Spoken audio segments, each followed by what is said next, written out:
סקס, סמים וסמארטפון. הפודקאסט של דוקטור לירז מרגלית ברדיו תל אביב. היי לכולם, אנחנו שוב פה בסקס, סמים וסמארטפון. איזה כיף שחזרתם. ואני אזכיר לכם שבפרק הקודם ניסינו לענות על השאלה האם מקום שתופסת אהבה בחיינו השתנה. אז ראינו שכן, שסדר העדיפויות שלנו השתנה, שאם פעם מה שהוביל אותנו היה שמירה על התא המשפחתי, אז היום מימוש עצמי, חיפוש אחר האושר, הוא ערך עליון. הציווי היום הוא להיות מאושר, ומושגים שנחשבו עד לא מזמן לטאבו שלא ניתן לפקפק בו, כמו זוגיות, מוסד הנישואים והתא המשפחתי, הם מושמים כעת בסימן שאלה, ומקבלים סוג של הגדרה מחודשת. אנשים היום נמנעים מבחירות, מהגדרה עצמית ומביצוע החלטות מחייבות. שימו לב, המגמה הדומיננטית כיום היא אם אפשר להשאיר את כל האופציות פתוחות, ולהשאיר אותן ככה לכמה שיותר זמן. שהמשמעות של זה היא כמובן לא להתחייב. אז אם פעם זוגות החליטו על פירוק הקשר כי לא היו מאושרים, היום זוגות מתגרשים בגלל האפשרות שיהיו מאושרים יותר. שימו לב, זה דבר מדהים. זה הבדל מאוד מאוד משמעותי בראייה שלנו את החיים, את עצמנו ובראייה של הזוגיות. ועם כל השינויים האלו בערכים, צץ מודל חדש לנישואים, פוליאמוריה, שהוא בעצם מאפשר ריבוי פרטנרים בהסכמת שני הצדדים. אם נאמץ לרגע את נקודת המבט האבולוציונית, אנחנו נבין שזאת לא הפתעה גדולה. למרות שמונוגמיה היא עדיין מודל הזוגיות הנפוץ ביותר בחברה המערבית, אנחנו ננסה להבין האם אנחנו בכלל אמורים להיות מונוגמים, או שאולי לטבע יש תוכניות אחרות עבורנו. תראי, אומר לי יואב, אני אוהב את אשתי. יותר מזה אני אגיד לך, אני מעריך אותה. אני חושב שהיא מדהימה. אבל אדם אחד, מוצלח ככל שיהיה, לא יכול לספק את כל הצרכים שלי. בעיקר לא את הצרכים המיניים. זה ידוע שתשוקה לא נשארת לאורך זמן. ואני ממש צריך להרגיש שוב את התשוקה הזו. והוא לא אומר את זה בשקט, הוא לא אומר את זה בחשש, הוא אומר את זה בצורה מאוד מאוד ברורה שלא משתמעת לשני פנים. יואב הוא בן 46. עכשיו יש לו חברה מצליחה לייעוץ אסטרטגי, והוא נשוי כבר 12 שנה לשרון. שרון היא מעצבת פנים, היא בת 38. ואני מקשיבה למה שהוא אומר, ואני לא יכולה שלא לטעות איך שרון, איך אשתו, מרגישה לגבי הדברים האלה. תתפלאי לשמוע, אבל זה הגיע ממנה. הוא אומר לי כאילו הוא קרא את המחשבות שלי. יש בינינו קשר מעולה, אנחנו מדברים על הכל, ממש על הכל. אנחנו נהנים לבלות זמן ביחד, לצחוק ביחד. תקשיבי, היא הבן אדם שהכי מצחיק אותי בכל העולם. לרגע לא עבר לי בראש לפרק את החבילה.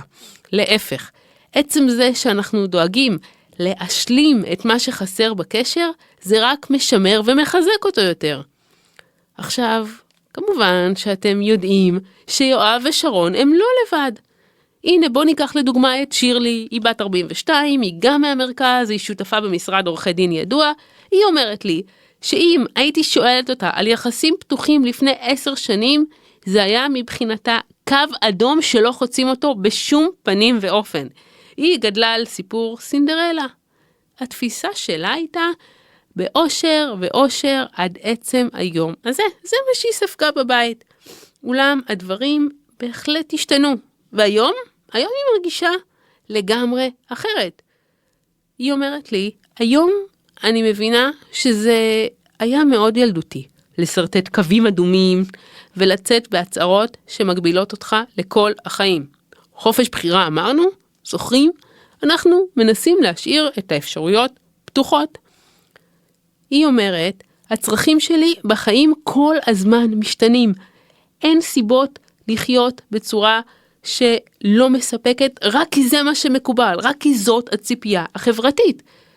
תראי, יש היום המון חומר, אני קראתי המון מחקרים בנושא, ואנחנו לא בנויים להיות עם אדם אחד כל החיים. תראי, כל מוסד הנישואים הזה, היא אומרת לי, זו המצאה קפיטליסטית צרכנית שנולדה מחשיבה כלכלית טהורה. הגדרת המושג פוליאמוריה, שפירושו ריבוי האהבות, נכנסה באופן רשמי למילון אוקספורד רק ב-2006. פוליאמוריה היא מצב של הימצאות במערכת יחסים רומנטית עם יותר מאדם אחד, כאשר כל הצדדים מודעים לכך. אצל אבותינו, שחיו בחברות, ציידים ולקטים, זאת הייתה הנורמה. למשל, פרופסור הדר אבירם אומר שהרעיון של בלעדיות מינית החל להתפתח רק בשלב מאוחר יותר באבולוציה, רק מאוחר יותר במשחק. הטענה היא שאחת הסיבות המרכזיות לאימוץ סגנון חיים פוליאמורי היא שהוא הרבה פחות מגביל. התפיסה הקיימת היום מקדשת את זכות הבחירה, והציווי הוא לחיות את הרגע, ולכן אם זאת התפיסה, ואם זה הערך הכי מקודש מבחינתנו, מבחינת החברה, אין שום פלא שסגנון חיים שפחות מגביל במהותו, הופך להיות כל כך פופולרי. הוא מאפשר מערכת יחסים מתגמלת עם יותר מאדם אחד, ללא צורך בוויתור על מערכת יחסים אחרת. אז אם אצל אבותינו, המניע המרכזי לריבוי מערכות יחסים היה הגן האנוכי, שהוא בעצם במילים אחרות, במילים פשוטות, הצורך האבולוציוני לשכפל את הגנים, לדאוג לדור הבא, לדאוג לצאצאים שלנו. ומה הדרך הכי יעילה לעשות זאת? לקיים יחסי מין עם כמה שיותר פרטנרים, היגיון פשוט. מדוע? כיוון ששונות גנטית מגבירה את שרידות הגנים.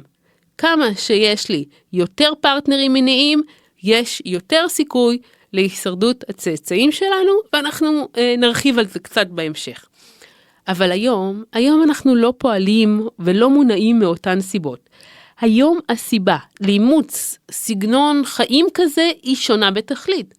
הטענה המרכזית לאימוץ סגנון חיים פוליאמורי היא שעבור חלק מהאנשים יש צורך ביותר מאדם אחד כדי למלא את כל הצרכים השונים במערכת יחסים. נראה שהערך של מוסד המשפחה והזוגיות מתחיל להשתנות, והמגמה הזאת של להשאיר את הכל פתוח היא מחלחלת לכל שכבות הגיל. הדורות הצעירים נוטים להעדיף יחסים קצרי טווח ולא מחייבים.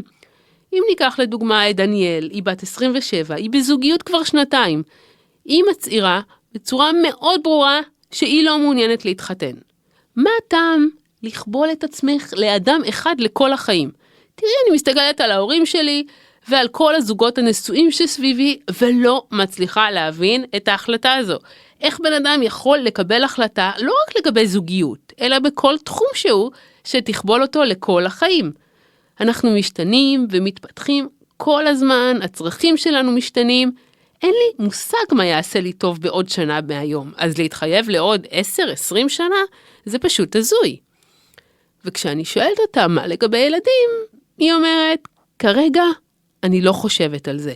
אבל אם מחליט שאני רוצה ילדים, יש מספיק דרכים לעשות את זה מחוץ למוסד הנישואים. בשנים האחרונות אנחנו רואים שלא רק שגיל החתונה עלה משמעותית, ההחלטה להתמסד לוקחת זמן רב יותר, כשבהתאם לכך גם ההחלטה על פירוק היחסים, כמו שראינו, תופסת הרבה פחות משקל. אז כל התא המשפחתי בעצם נמצא במגמת שינוי. וראינו שאנחנו עוברים מתפיסה, על פיה משהו לא בסדר איתי אם אני לא מתחתן בגיל מוקדם, אם אני לא מביא ילדים, אם אני לא נמצא בעבודה מסודרת, למצב שבו נישואים, עבודה, אפילו ילדים נתפסים היום כאפשרות אחת. בהחלט לא האפשרות היחידה. והיום השאלה היא לא מתי אתחתן, אלא אם אני בנוי לזה בכלל. יש המון אנשים שיכולים להתאים לי, לא רק אדם אחד. אני לא מאמינה בנפש תאומה. את זה אומרת לי נתי, בת 38. היא ממשיכה, כשאת יודעת שתחי במונוגמיה, את לא יכולה להרשות לעצמך שום פשרות, את בחיפוש מתמיד אחרי האחד. אותה נתי, היא חיה עם בן זוגה כבר 4 שנים, ובמקביל יש לה את מה שהיא מכנה 2 פרטנרים נוספים לבילויים מסוגים שונים. אז גם אם מסיבה מסוימת הקשר ייפסק, זה לא יהיה כזה נורא. אני לא אטבל, ונראה לי שזה מצב שהוא הרבה יותר בריא נפשית.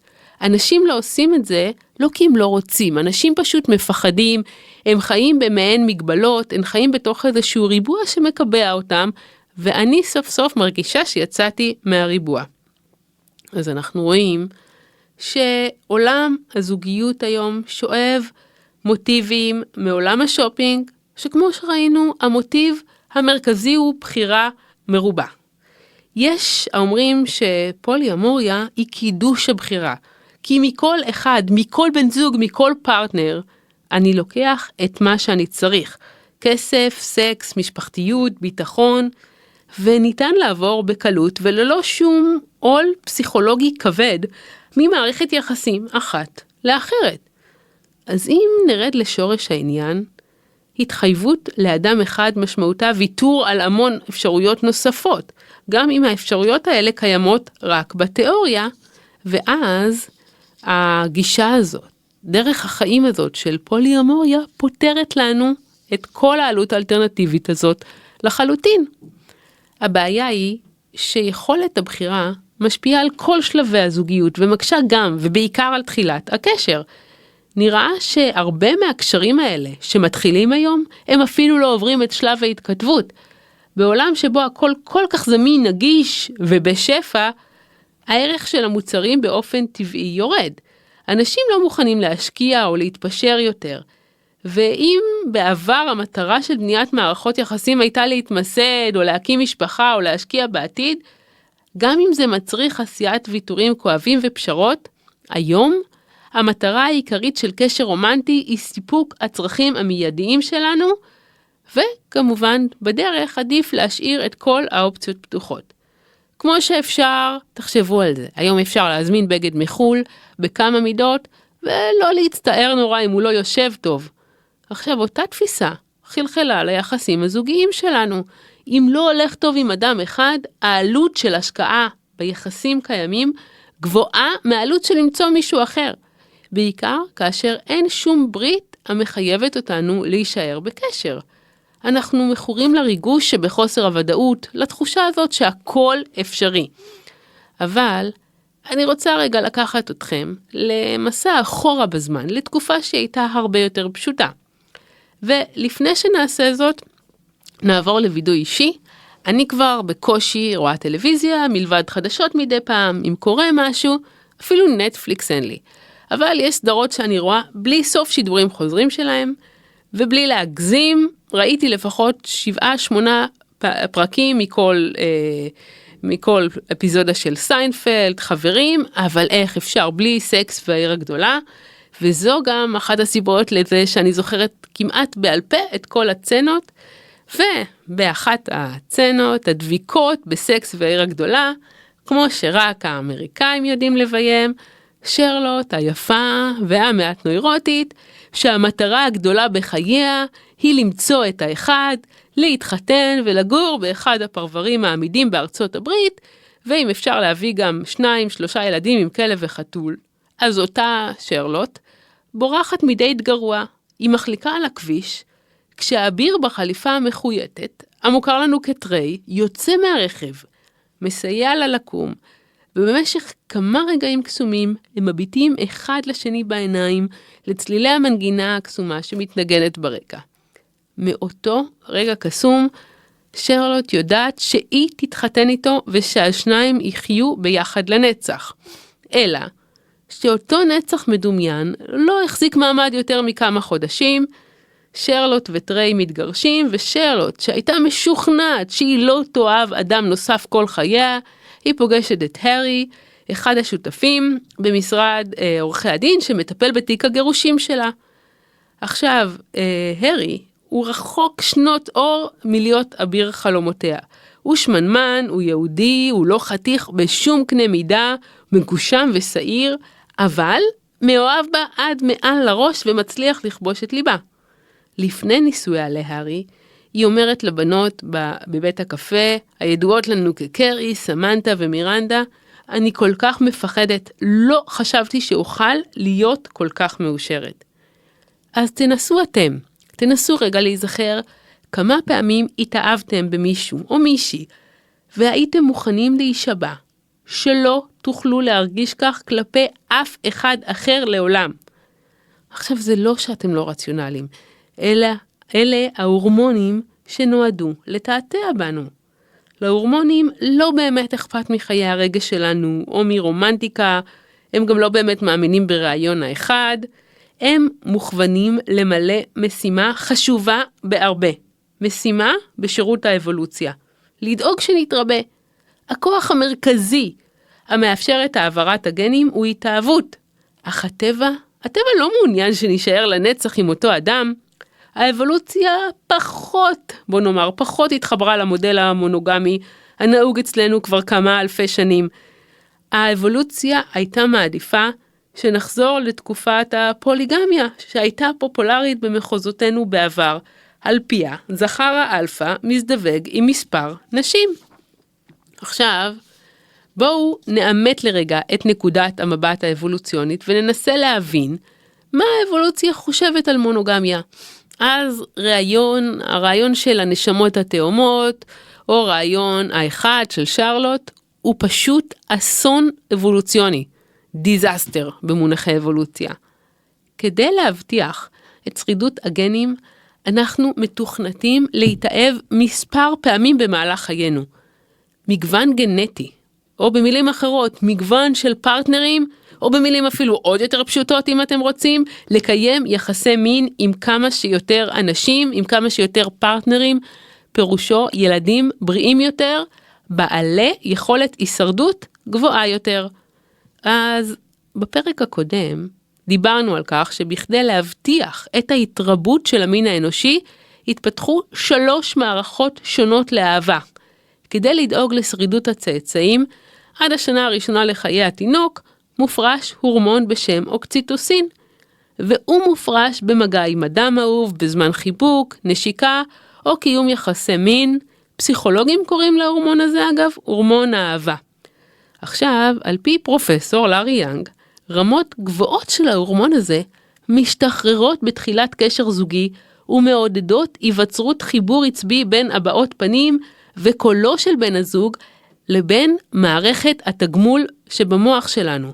כלומר, עצם זה שאנחנו מתאהבים בו מחייך, זה שאנחנו רואים אותו, זה כבר גורם לנו להתרגשות. וזאת גם הסיבה שבעת התאהבות, קולו של בן הזוג או החיוך שלו משרים בנו תחושה טובה. עכשיו עם הזמן, כשהאינטימיות בין בני הזוג פוחתת, הקשר הזה עלול להיחלש. ואכן, מחקרים מראים ירידה חדה ברמות ההורמון בשנה הראשונה לחיי התינוק. אלא שהטבע לא יסתפק בלדאוג לכך שנתאהב, על מנת להבטיח שתהיה מחזוריות מינית שתאפשר מגוון גנטי, גויס למשימה מוליך עצבי נוסף, נוירוטרנסמיטור נוסף, שגם עליו דיברנו, נוירוטרנסמיטור בשם דופמין, והוא כבר קשור בתחושות העונג, תחושות הסיפוק, התחושה הטובה שאנחנו מרגישים. עכשיו דופמין מופרש בזמן שאנחנו אוכלים שוקולד, מקיימים יחסי מין, אבל תשימו לב לזה, רמות גבוהות במיוחד של דופמין, מופרשות בזמן קיום יחסי מין עם פרטנר מיני חדש. תופעה הזאת נקראת אפקט קוליג'. למה אפקט קוליג'? אז שימו לב לאחת הבדיחות המשעשעות. אני מניחה שכשתשמעו אותה תגידו שהיא משעשעת רק פסיכולוגים וחוקרים, אבל לדעתי היא מאוד משעשעת. אז הבדיחה מספרת שהנשיא קלווין קוליג' ורעייתו גרייס הם ביקרו בחווה, בה היה לול להטלת ביצים. עכשיו גרייס, אשתו של הנשיא, התפעלה מאוד מכמות הביצים הרבה יחסית למספר התרנגולים הזכרים, והיא שאלה את החוואי לפשר התופעה. והחוואי ענה בגאווה עצומה שהתרנגולים שלו מבצעים את חובתם 10 פעמים ביום. שמא תוכל להפנות לכך את תשומת ליבו של מר קוליג'? שאלה אשת הנשיא. הנשיא, ששמע את השיחה, פנה לחוואי. האם בכל פעם התרנגול משרת את אותה תרנגולת? מה פתאום? בכל פעם עם נקבה אחרת, השיב החוואי. שמא תוכל להפנות לכך את תשומת ליבה של הגברת קוליג'? שאל הנשיא. ומכאן נקרא האפקט, אפקט קוליג'. על פיו ישנו סיפוק רב יותר מקיום יחסי מין עם פרטנר מיני חדש. ולכן הוא נקרא אפקט קוליג'. אז אחד הניסויים הראשונים שבחן זאת בוצע בחולדות. זכר הוכנס לכלוב עם 3 נקבות מיוחמות. לאחר זמן מה, מותש מההזדווגות האינטנסיבית, הוא סירב להיענות לאיתותים מהנקבות שביקשו להמשיך באקט המיני. הן ניסו בכל דרך אפשרית לסמן לו שאין מעוניינות להמשיך, אך הוא נשאר בסירובו. כאן מתרחשת תבנית חדה בעלילה. כוחותיו שבו כבמטה קסם כאשר הוכנסה חולדה חדשה ומיוחמת לכלוב, והוא החל להזדווג עמה במרץ. זהו, חברים, אפקט קוליג' בפעולה. האבולוציה מתגמלת אותנו על כמה שיותר צירופים גנטיים חדשים. ככל שהשונות הגנטית תהיה גבוהה יותר, כך עולה הסיכוי לשרידות הצאצאים. ולכן פרטנר חדש מגרה את אזורי התגמול שבמוחנו. אפקט זה נצפה אצל נשים וגברים, למרות שאצל גברים האפקט יותר משמעותי, מכיוון שהוא מועצם, האפקט מועצם על ידי ההורמון טסטוסטרון, שהוא, כמו שאנחנו יודעים, הורמון המין הגברי. עכשיו, באופן אירוני, אחד המחקרים הראה שניתן לנבא את הנטייה של גברים לבגוד, אם נתבונן באורך הקמיצה. זאת האצבע שאנחנו עליה עונדים את טבעת הניסויים. קמיצה ארוכה מקושרת לחשיפה להורמון טסטוסטרון ברחם, והיא עשויה להעיד על נטייה גדולה יותר לחיפוש אחר סקס מזדמן. אצל אבותינו, שחיו בחברות ציידים לקטים, אז ריבוי פרטנרים, שזאת נטייה שמיוחסת ל-95% מהמינים החיים על פני היבשה, שימו לב, 95%, זאת הייתה הנורמה אצל אבותינו.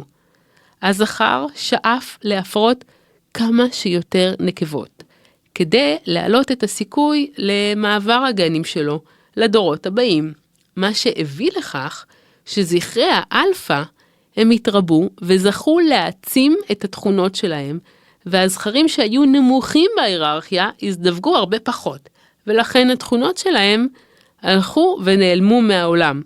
כך פעלה האבולוציה בעבר, רק שהמונוגמיה הגיעה, ושינתה את האבולוציה במובן מסוים. עברנו ממודל שבו האישה מגדלת לבדה את הצאצאים, למודל שבו הגבר נשאר בסביבה, ומסייע בגידול הילדים. שני הצדדים לוקחים עליהם את משימת גידול הצאצאים היום. אבל למה לי מונוגמיה עכשיו? מדוע עברנו ממודל פוליגמי למונוגמי? אז למדע אין תשובה חד משמעית לדומיננטיות של מונוגמיה בעידן המודרני, אבל כמו תמיד, אתם בטח לא תתפלאו שישנן מספר תיאוריות. אז התיאוריה המובילה מבין התיאוריות האלה מדברת על היתרון העצום עבור הילד בכך ששני ההורים שותפים לגידולו. אמנם ישנם יצורים בעולם שיכולים לגדול ללא טיפול הורי, כמו אצל הצבים למשל. הצבים מוצאים את דרכם לים לאחר שהצבה הטילה ביציה על החול. אבל בשונה ממינים אחרים, תינוקות אנושיים הם חסרי אונים לחלוטין. הם זקוקים לטיפול הורי במשך שנים ארוכות עד שהם הופכים לעצמאים. עכשיו, בנוסף לזה, נמצא באין ספור מחקרים שהמצב האידיאלי עבור הילד מבחינה רגשית, מבחינת ההתפתחות הקוגניטיבית של הילד, המצב האידיאלי הוא לגדול בנוכחות שני ההורים. הפופולריות של המונוגמיה החלה רק כאשר אבותינו החלו להתיישב במקום אחד, כאשר הם עברו מחברה של ציידים לקטים להתיישב ביישובי קבע, מה שמיוחס רבות לביות המזון ובפרט החיטה שסיפקה את כל מזונם. אם החיטה היא במקום אחד, אז הם הולכים ושמים את כל חייהם ליד החיטה. המוטיבציה העיקרית למונוגמיה הייתה כלכלית. זה הקל על חלוקת הרכוש ובעיקר על חלוקת הקרקעות. אז הפכנו למונוגמים מכיוון שזה יעיל למבנה החברתי בו אנחנו חיים, גם אם אנחנו לא מתוכנתים לכך מבחינה ביולוגית. אבל חכו רגע אחד לפני שאתם מתבאסים מזה שאימצנו מודל שאנחנו לא מתכנתים עליו ביולוגית. נמצא שיש בטבע מספר מקרים שבהם מונוגמיה יכולה להצליח גם אצל בני אדם. אז אותו הורמון שמופרש בזמן מגע, אותו אוקסיטוסין, הוא גורם לנו לשמר את הגחלת לאורך זמן, כאשר הוא מצוי ברמות גבוהות במוחנו, בעיקר אצל הגברים. המחקרים הראו שרמות גבוהות של ההורמון מקושרות אצל מכרסמים זכרים לגילוי נאמנות בקשר הזוגי. אז באחד הניסויים שאני הכי אוהבת, הזריקו אוקסיטוסין באופן מלאכותי לגברים שהיו מצויים לפחות 1.5 שנה בקשר. הזרקת ההורמון באופן מלאכותי גרמה לגברים לדרג את בת הזוג שלהם כמושכת יותר מאישה לא מוכרת, אבל אטרקטיבית באותה מידה. בנוסף, גברים שנמצא אצלם יותר קולטנים לאוקסיטוסין במוח, הם דורגו גבוה יותר על ידי הנשים שלהם כבני זוג טובים יותר. אז למרות שאנחנו נושאים את החתימה הביולוגית של פוליגמיה, שימו לב, לחלקנו יש עוד סיכוי למצוא אהבת אמת שתימשך שנים, ותודה רבה לכם על ההקשבה.